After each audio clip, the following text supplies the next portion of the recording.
Iran. Sappiamo tutti cosa è successo in questi ultimi giorni. In una parola, proteste.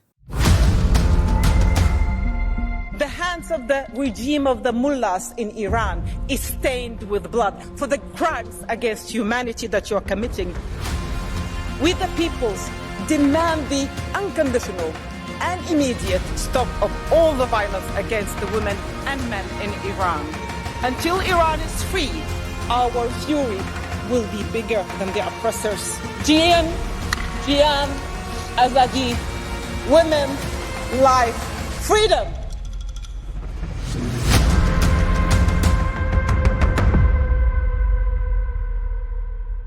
Un giorno parleremo della storia recente dell'Iran. Ma non è questo il giorno! Per oggi ci accontenteremo di partire da una nota informativa dell'ANSA del 2 ottobre 2022. Secondo la ONG Iran Human Rights, almeno 92 persone sono state uccise durante la repressione delle proteste in Iran, con tanto di veli bruciati in piazza, dopo la morte della giovane Mahsa Amini. Stando alle notizie filtrate, le guardie rivoluzionarie iraniane avrebbero represso con particolare violenza le manifestazioni. Altre fonti riferiscono di un bilancio ancora più pesante dall'inizio degli scontri, 133 morti. Le autorità della Repubblica Islamica invece, tra gli altri Hossein Salami, comandante delle guardie rivoluzionarie, parlano di proteste fomentate dalle potenze occidentali, in primis Stati Uniti e Regno Unito, e anche dell'Arabia Saudita. La guida suprema della rivoluzione, Ali Khamenei, avrebbe definito la morte della giovane un triste incidente, ma al pari del presidente della Repubblica, Ebrahim Raisi, ha invitato a distinguere tra proteste e rivolte, rilanciando precise accuse contro statunitensi e israeliani di voler fomentare il malessere e destabilizzare il paese. Come detto dal governo iraniano, chi manifesterebbe sarebbe infatti parte di questo gioco e pertanto andrebbe processato. Insomma, violenza e paura per rispondere ad altra violenza e paura. Ora, se come diceva Eschilo in Guerra la verità è la prima vittima, lo stesso noi potremmo dire in situazioni del genere. Del resto sarebbe difficile negare strumentalizzazioni o distorsioni varie, se non altro per via della tensione pluridecennale che caratterizza i rapporti di Teheran con l'Occidente e con l'altra potenza regionale rivale, l'Arabia Saudita. Ma ad ogni modo, se mai fosse dimostrato, come sostengono le autorità della Repubblica Islamica, che la morte di Mahsa vada imputata a ragioni naturali, difficilmente questo placherebbe le ragioni stesse della protesta, che sono molto più complesse e risalenti nel tempo. Chiaramente oggi le ire della folla si scagliano contro quello che possiamo definire un arresto di tipo discriminatorio, basato su leggi che la maggioranza degli iraniani, e non parliamo soltanto delle donne, non è più disposto ad accettare. I numeri poi variano in base alle indicazioni. Alcune parlano di un 70% degli abitanti contrario a misure che comprimono fortemente le libertà personali.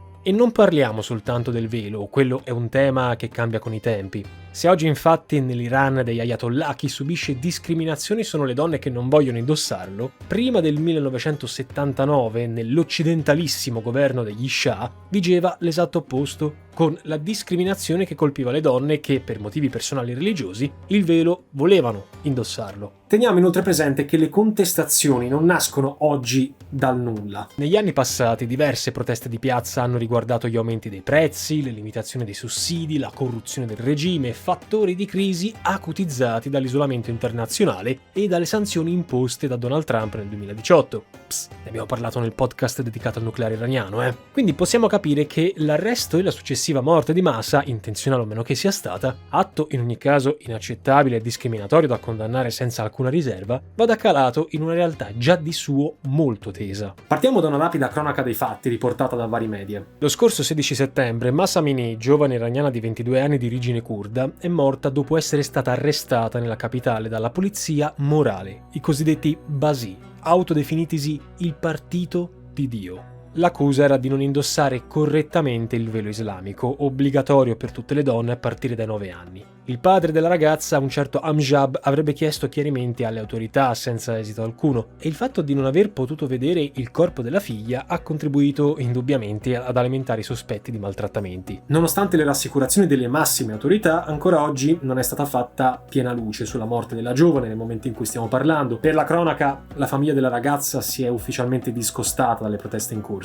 A fronte della risposta ufficiale delle autorità che, negando qualunque violenza, hanno parlato di un decesso imputabile a cause naturali, diffondendo un video di sorveglianza girato nella centrale di polizia, Sembra che Massa soffrisse di problemi di salute. Gli oppositori non hanno creduto minimamente a questa versione, dando avvio a una serie di manifestazioni di piazza che, come la stessa vicenda di Massa, hanno ben presto travalicato i confini nazionali, con proteste in piazza e sui social che si sono propagate a macchia d'olio. Le manifestazioni si sono riallacciate al diffuso malessere sociale, hanno investito non soltanto la condizione femminile, che al più ha sortito l'effetto di fattore scatenante, e poi a onor del vero non si tratterebbe della prima volta che le donne iraniane rivendicano maggiori diritti. Ricordiamo Nasrin Sotoudeh, avvocato per i diritti umani, arrestata e condannata nel 2018 a 33 anni di carcere e 148 frustate per aver difeso alcune connazionali contro l'obbligo del velo, e rilasciata provvisoriamente nel 2021 per motivi medici. E non è l'unico caso, ci sono molte altre attiviste impegnate su questo fronte, come Viva Mohavedi, Saba Kordashari, Narges Mohammadi.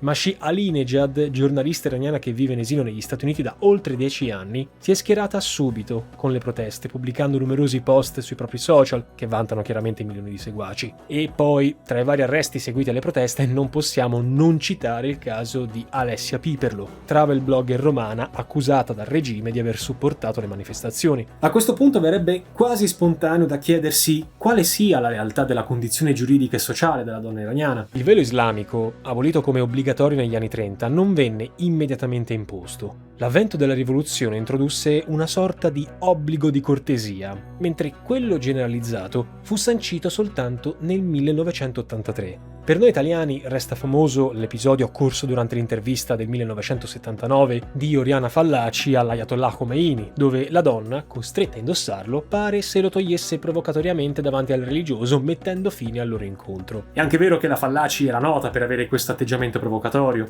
C'è comunque da fare una piccola precisazione. Lo stereotipo del velo tratteggiato dalla Fallaci non corrisponde al simbolo religioso. Il velo in generale è un simbolo religioso che alcune fedeli preferiscono indossare e altre no.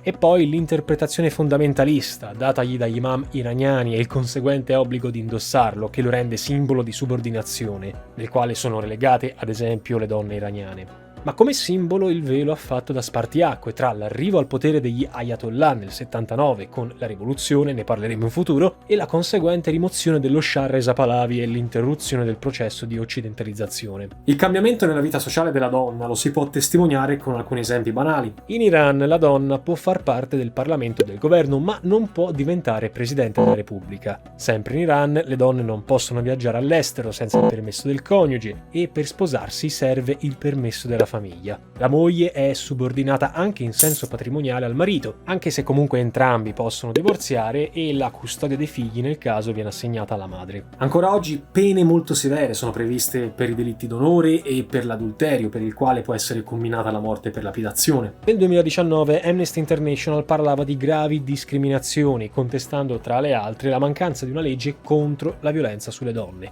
attualmente in discussione in Parlamento ma non ancora approvata. L'avvento alla presidenza di Rouhani, considerato di tendenze progressiste, nei limiti consentiti si intende, stiamo sempre parlando di un regime teocratico, aveva fatto, ben sperare, ma nel corso del suo mandato sono state più di 100 le donne impiccate. Già nel 2014, con la campagna My Stealthy Freedom, la questione dell'obbligo del velo salì di nuovo alla ribalta, seguita da ulteriori eventi negli anni successivi. Il coraggio che non fa certamente difetto a queste donne non manca neanche agli stessi uomini, che spesso hanno preso parte, come in questi giorni, alle proteste di piazza.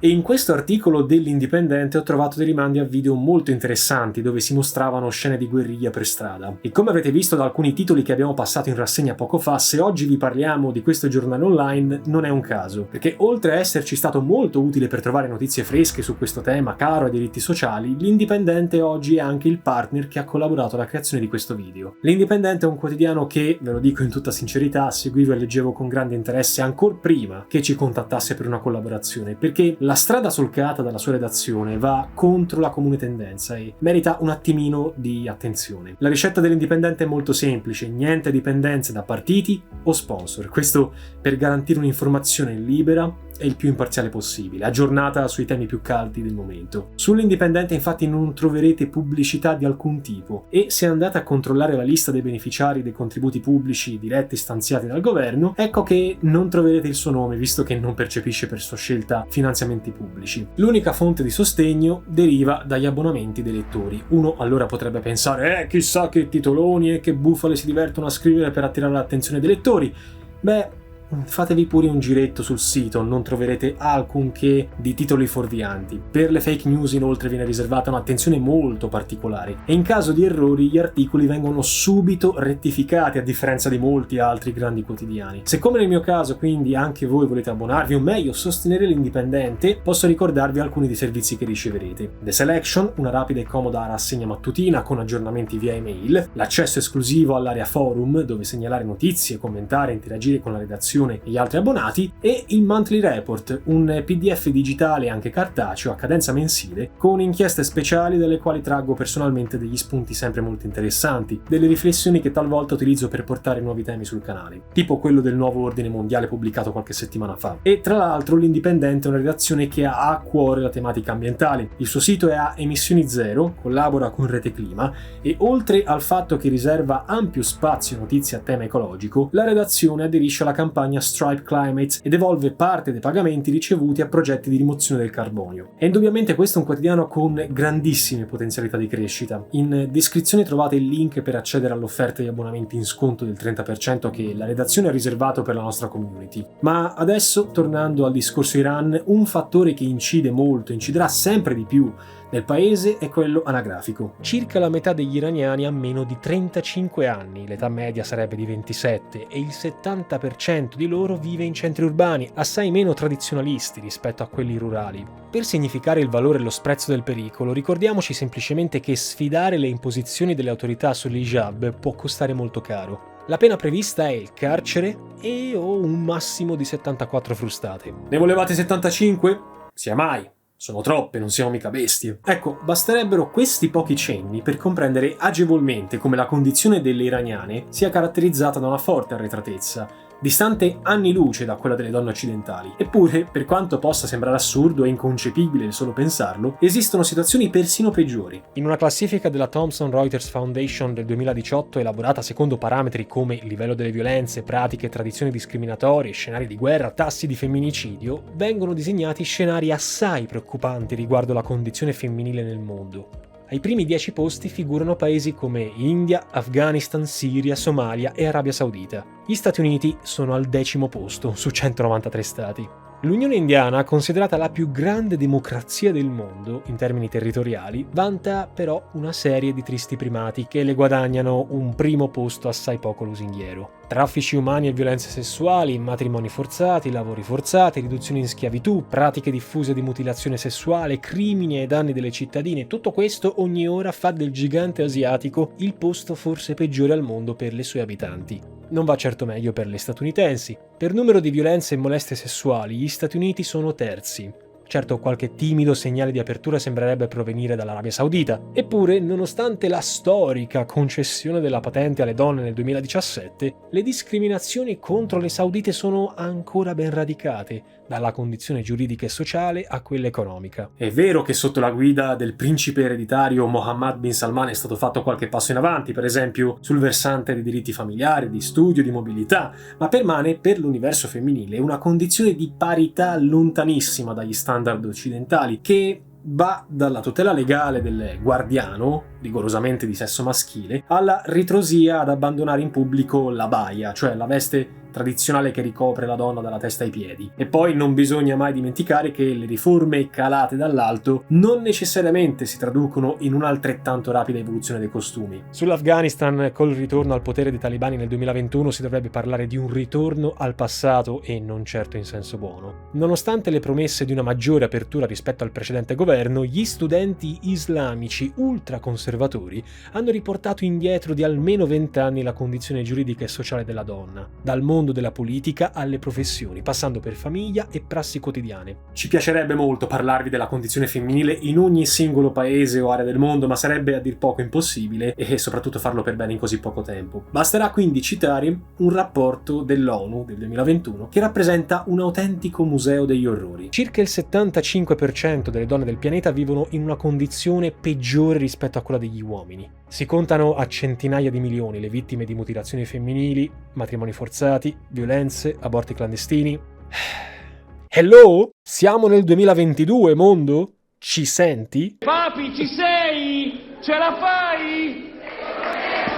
Io saluterei anche l'Italia perché, tornando per un attimo a casa nostra, c'è poco da stare allegri. Secondo l'Istat, nel 2014 sono state il 31,5% le donne ad aver subito nel corso della loro vita almeno una forma di violenza fisica o sessuale, circa il 13% addirittura dal partner abituale. Aggiungiamo poi che durante il periodo pandemico, con i cosiddetti confinamenti domiciliari, la convivenza forzata all'interno delle mura domestiche sembra aver enfatizzato questi fenomeni, come testimoniato dall'aumento delle chiamate al numero dedicato, il 1522. Questa breve carrellata, assolutamente incompleta e per nulla esaustiva, non si propone di certo lo scopo di sminuire o banalizzare le proteste in Iran e nel resto del mondo. Al contrario, ben vengano tutte le manifestazioni, le organizzazioni, gli eventi, i movimenti più o meno spontanei che meritano pieno sostegno e che anzi vorremmo, sperarlo, possano conoscere ulteriori sviluppi e il pieno raggiungimento degli scopi che si propongono. Il punto è che in questo caso, casomai, vorremmo porre l'accento nel nostro piccolo su dinamiche e fenomeni che finiscono per investire le società di tutto quanto il mondo, come dimostra il caso degli Stati Uniti. Fatta questa doverosa premessa, restano da prendere in esame le inevitabili strumentalizzazioni, le distorsioni che spesso si celano dietro fenomeni sociali come questi. Il fatto di esserne consapevoli,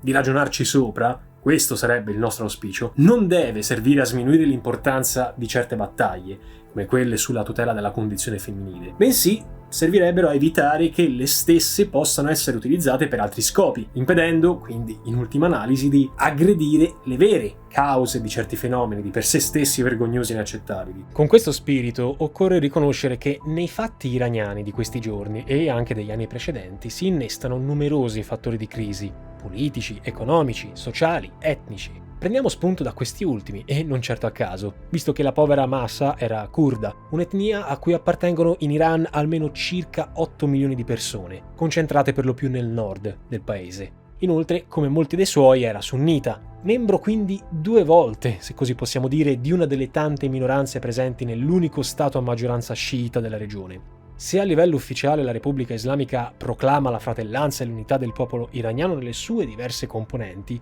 nei fatti le discriminazioni esistono, e come se esistono. Solo nel primo anno della presidenza Raisi sono stati numerosi gli arresti e le persecuzioni verso i sunniti e le minoranze non musulmane del paese, con varie accuse, tra le quali spionaggio a favore di potenze nemiche o propaganda sionista a carico degli ebrei. E per carità, le sue fissazioni contro Israele il regime le ha perché vive in uno stato di perenne assedio politico-diplomatico economico da decenni, pensiamo all'embargo dal 79, ma spesso utilizza i sospetti, le accuse di cospirazionismo per fare i suoi porci comodi. La richiesta di tutela delle lingue e delle tradizioni, pur consentite nella retorica multietnica di regime, non vengono concretamente applicate in Iran, e questo ingenera un sentimento di sempre maggiore insofferenza tra le fila dei gruppi discriminati. E poi la composizione prevalentemente giovanile, nata dopo per lo più la rivoluzione islamica, con elevati tassi di urbanizzazione e scolarizzazione, mostra aperture sempre più inclini a un cambiamento politico e culturale in Iran. E non va trascurato il profilo economico. Migliori condizioni di vita e lavoro sono da tempo invocati dalla cittadinanza, che i dirigenti della Repubblica Islamica difficilmente potranno ignorare a lungo. Anche in questo senso non è un caso se le proteste di questi giorni si siano caratterizzate per una maggiore estensione sia a livello geografico, coinvolgendo oltre alla capitale città come Mashhad, Kish e Tabriz, e negli ultimi giorni di settembre anche il Kurdistan iraniano, che interessando tutti i ceti sociali, da quelli medi a quelli popolari. A questo punto probabilmente si può iniziare a comprendere come e perché la tragica morte della giovane Mahsa possa essere letta in un contesto molto più ampio e articolato. Se tutti i tentativi delle autorità, dalla repressione al blocco parziale della rete dei social già visto nel 2019, non hanno per nulla rallentato il dilagare della protesta, che al contrario si estende anche alle università, è evidente che le ragioni del malessere sono molto radicate. Non che manchi la paura, ma molto probabilmente la consapevolezza di stare lottando per valori importanti e per il proprio futuro, futuro costituiscono ragioni per andare oltre, con le donne iraniane che per The Conversation rappresentano l'avanguardia del cambiamento. Spostandoci sul versante geopolitico, riteniamo di non rivelare nessun segreto di Pulcinella se affermiamo che americani, israeliani e sauditi, e non solo loro, sarebbero ben felici di assistere a un cambio di regime in Iran. Manco la dirigenza americana l'ha mai nascosto, a prescindere dall'esistenza di documenti che lo dimostrano. Presumo che sia abbastanza lampante che per i governanti di queste nazioni si tratterebbe di un evento auspicato e auspicabile. Ma da qui ad affermare che proteste e manifestazioni di piazza sarebbero orchestrate da questa o quella potenza, diciamo che ce ne corre, per quanto non siano mancati i sostenitori di questa tesi. Un esempio per tutti viene da Marswa Osman, ricercatrice e giornalista libanese, esperta di questioni internazionali, la quale, in un pezzo pubblicato lo scorso 25 settembre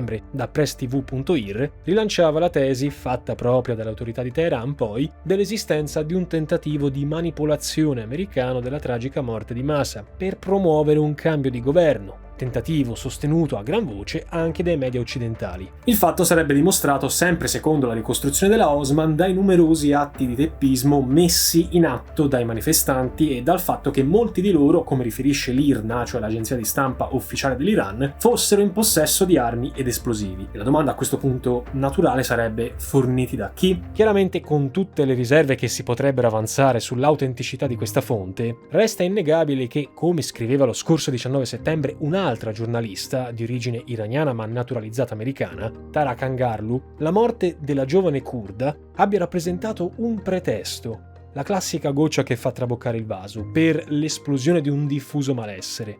Probabilmente l'Occidente, così attento a questioni lodevoli come diritti umani e parità di genere, per esserlo sino in fondo, però dovrebbe seguire un indirizzo univoco, evitando di dare l'impressione di muoversi soltanto fronte al governo scomodo di turno o sull'onda emotiva del momento. Ma forse chiederemmo troppo. Ogni giorno nel mondo si consumano tragedie di questo tipo, se non peggio, e questa analisi non sarebbe in nessun modo influenzata dal fatto che, mettiamo caso, qualche potenza straniera abbia approfittato dei disordini dovuti a ragioni interne per perseguire altri scopi. Le donne e gli uomini che scendono in piazza in Iran e in altre parti del mondo domandano molto semplicemente quello che dovrebbe essere un diritto di ogni persona: la libertà di vivere dignitosamente la propria esistenza. E soltanto quando questo diritto venga riconosciuto, non solo a parole, noi potremo dire di aver raggiunto la vera parità. Se la prolungata schiavitù della donna è la pagina più nera della storia dell'umanità, come scriveva l'attivista statunitense Elizabeth Stanton, purtroppo questa